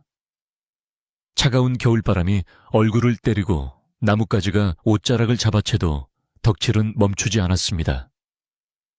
한참을 올라가 숲이 울창해지고 인적이라곤 찾아볼 수 없는 깊은 골짜기에 다다랐을 때 저 멀리 하얀 눈밭 위에 서 있는 익숙한 뒷모습이 보였습니다. 덕칠은 있는 힘을 다해 소리쳤습니다. 사나 사나 같이 가자. 덕칠의 목소리가 메아리쳐 울리자 앞서가던 산이가 걸음을 멈추고 천천히 뒤를 돌아보았습니다. 산이는 덕칠을 보고 놀란 듯 했지만 이내 온화하고 쓸쓸한 미소를 지으며 덕칠을 기다려 주었습니다. 덕칠이 헐떡거리며 산이 앞까지 다가가자 산이는 덕칠의 흐트러진 옷매무새를 정리해주며 나직이 말했습니다. 형님, 어찌 여기까지 오셨습니까? 그냥 모르는 척 보내주시지 않고. 덕칠은 거친 숨을 몰아쉬며 산이의 손을 꽉 잡았습니다. 어떻게 그냥 보내냐? 밥 한 끼라도 따뜻하게 먹여서 보내야지. 이렇게 도망치듯 가는 게 어디 있느냐. 덕칠의 눈에서 닭똥 같은 눈물이 뚝뚝 떨어져 눈 위에 번졌습니다. 산이는 덕칠의 손을 잡은 채 깊은 눈으로 그를 응시했습니다. 형님, 저는 이제 돌아가야 할 시간입니다. 인간 세상에서의 인연은 여기까지인 듯 합니다. 제가 더 머물면 형님과 어머니께 누가 될 뿐입니다. 산이의 목소리는 담담했지만 그 속에 담긴 깊은 슬픔과 애정이 고스란히 전해졌습니다. 최 부자가 물러갔으니 이제 마을은 평화로울 것입니다. 형님은 복을 타고난 분이니 앞으로 어머님 모시고 남부럽지 않게 잘 사실 겁니다.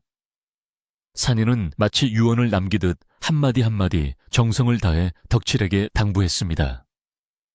덕칠은 고개를 저으며 네가 없는데 그게 무슨 소용이냐. 우리랑 같이 살자. 응 하고 애원했지만 산이는 단호하게 고개를 저었습니다. 그때 산바람이 거세게 불어오며 숲속의 나무들이 웅성거리는 소리를 내기 시작했습니다. 마치 산이 자신의 아이를 부르는 듯한 소리였습니다. 산이는 하늘을 한번 올려다보더니 덕칠에게 큰 절을 올렸습니다. 형님, 제 목숨을 구해주시고 사람의 정을 알게 해주셔서 평생 잊지 못할 것입니다. 비록 몸은 산으로 돌아가지만 재호는 언제나 형님 곁을 지킬 것입니다. 산이가 절을 마치고 일어서자 그의 몸 주변으로 신비로운 안개가 피어오르기 시작했습니다. 덕칠은 직감적으로 이제 정말 헤어져야 할 시간임을 알았습니다. 산아 부디 몸 조심해라.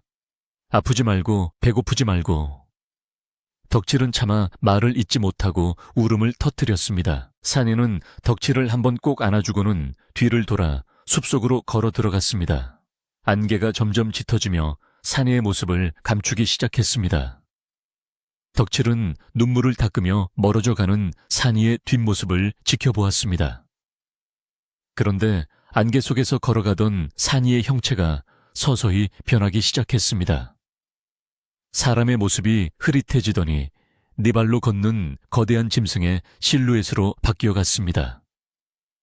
그리고 잠시 후 안개가 거친 눈 위에는 건장한 청년 대신 황금빛 털의 검은 점박이, 무늬가 선명한 위풍당당한 표범 한 마리가 서 있었습니다. 표범은 덕칠을 향해 마지막으로 고개를 돌려 깊은 눈빛을 보낸 뒤 가볍게 도약하여 숲속 깊은 곳으로 사라졌습니다. 덕칠은 그 자리에 못 박힌 듯 서서 표범이 사라진 곳을 하염없이 바라보았습니다. 눈 위에는 산이의 신발 자국 대신 큼지막한 표범의 발자국이 선명하게 찍혀 산으로 이어져 있었습니다. 정말로 산군님이셨구나. 덕칠은 그제야 모든 것을 받아들이고 산을 향해 정중하게 두 손을 모아 절을 올렸습니다. 고맙습니다. 정말 고맙습니다. 부디 이 산의 주인이 되어 만물을 굽어 살피소서. 덕칠의 기도는 바람을 타고 산 전체로 퍼져나갔고 산도 이에 화답하듯 부드러운 바람을 불어 덕칠의 젖은 뺨을 어루만져 주었습니다. 덕칠이 산에서 내려와 집으로 돌아왔을 때 어머니는 마루에 앉아 덕칠을 기다리고 계셨습니다. 덕칠은 어머니에게 산이와의 마지막 만남과 그의 정체에 대해 차분하게 이야기해 드렸습니다. 어머니는 놀라거나 무서워하지 않고 그저 고개를 끄덕이며 미소를 지으셨습니다. 그럴 줄 알았다. 처음 볼 때부터 눈빛이 예사롭지 않더라니. 짐승이라도 사람보다 나은 영물이었구나. 어머니는 부엌으로 들어가 맑은 정화수 한 그릇을 떠다가 장독대에 올려놓고 산 쪽을 향해 비손을 하셨습니다. 덕칠네 가족에게 산이는 더 이상 낯선 이방인이 아니라 집안을 지켜주는 수호신과도 같은 존재가 되었습니다. 최 부자가 떠난 마을은 빠르게 안정을 되찾았습니다. 관에서는 최 부자의 죄를 엄히 물어 그의 재산을 몰수하고 유배를 보냈으며 그 과정에서 드러난 덕칠의 억울함도 모두 풀렸습니다. 마을 사람들은 덕칠네 가족에게 그동안의 잘못을 사죄하는 의미로 십시일반 힘을 모아 집을 고쳐주었고 농사일도 내 일처럼 거들어 주었습니다. 덕칠은 성실함과 착한 성품을 인정받아 마을의 대소사를 논의하는 자리에 초대받기도 했고 누구보다 신망받는 젊은이로 성장했습니다. 덕칠네 집은 언제나 사람들로 북적였고 웃음소리가 담장을 넘어 마을 전체로 퍼져나갔습니다. 세월이 흘러 겨울이 가고 봄이 찾아왔습니다. 얼었던 계곡물이 녹아 졸졸 흐르고 산에는 진달래와 철쭉이 만발하여 붉게 물들었습니다. 덕칠은 지게를 지고 산에 오를 때마다 습관처럼 산이가 사라졌던 그곳을 바라보곤 했습니다.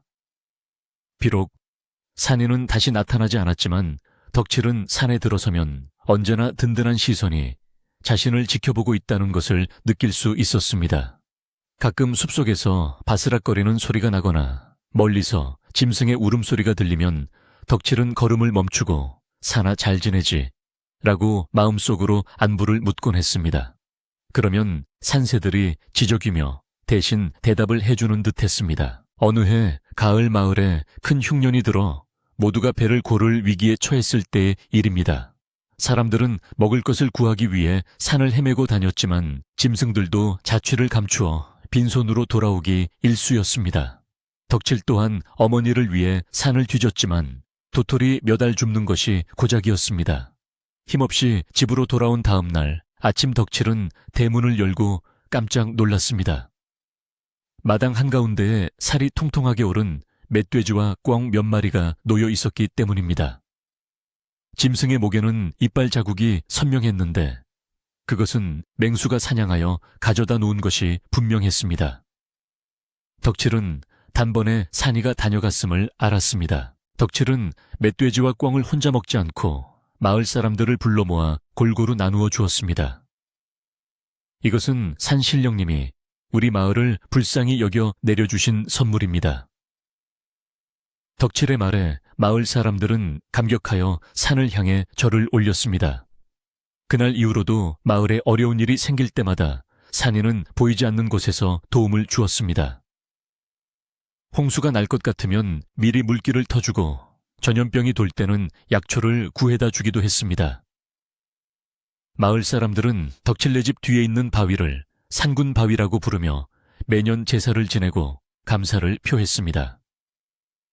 덕칠과 산이의 이야기는 전설이 되어 입에서 입으로 전해졌고 마을은 은혜 갚은 표범 마을로 불리게 되었습니다. 어머니는 천수를 누리시다 편안하게 눈을 감으셨고 덕칠은 착한 아내를 얻어 아들, 딸 낳고 행복하게 살았습니다. 덕칠은 아이들이 잠들기 전 머리맡에 앉아 옛날 이야기를 들려주곤 했습니다. 옛날에 아버지가 눈 오는 산에서 다친 표범을 구해준 적이 있었단다. 아이들은 눈을 반짝이며 아버지의 이야기에 귀를 기울였고 이야기 속의 산이 삼촌을 마치 실제로 만난 것처럼 좋아했습니다.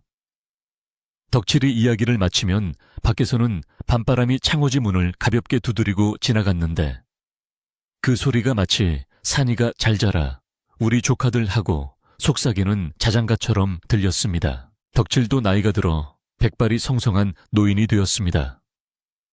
그는 이제 더 이상 지게를 지고 산에 오르지는 못했지만 툇마루에 앉아 먼 산을 바라보는 것이 일과가 되었습니다. 어느 눈 내리는 겨울밤 덕칠은 문득 산이가 그리워져 밖으로 나왔습니다. 하얀 눈이 소복이 쌓인 마당은 수십 년 전 그날처럼 고요하고 신비로웠습니다. 덕칠이 눈 내리는 하늘을 올려다보며 산아 이제 나도 갈 때가 된 것 같구나 라고 혼잣말을 하자 담장 너머에서 부드러운 바람이 불어와 덕칠의 하얀 수염을 쓸고 지나갔습니다. 그리고 눈 덮인 마당 한가운데 아주 커다란 표범의 발자국 하나가 꾹 찍혔다가 이내 눈발에 덮여 사라졌습니다. 덕칠은 빙그레 웃으며 방으로 들어와 따뜻한 아랫목에 누웠습니다. 평생을 성실하고 정직하게 살아온 그의 얼굴에는 평온함이 가득했습니다. 창밖에는 여전히 눈이 사락사락 내리고 있었고 온 세상은 포근한 소미불을 덮은 듯 고요했습니다. 산속 깊은 곳에서 들려오는 바람소리는 마치 오래된 친구가 불러주는 노래처럼 덕칠의 귓가에 맴돌았습니다. 덕칠은 그 소리를 들으며 아주 깊고 편안한 잠에 빠져들었습니다. 마을의 전설은 눈처럼 쌓여갔고 산과 마을은 서로를 의지하며 영원히 평화롭게 이어질 것입니다.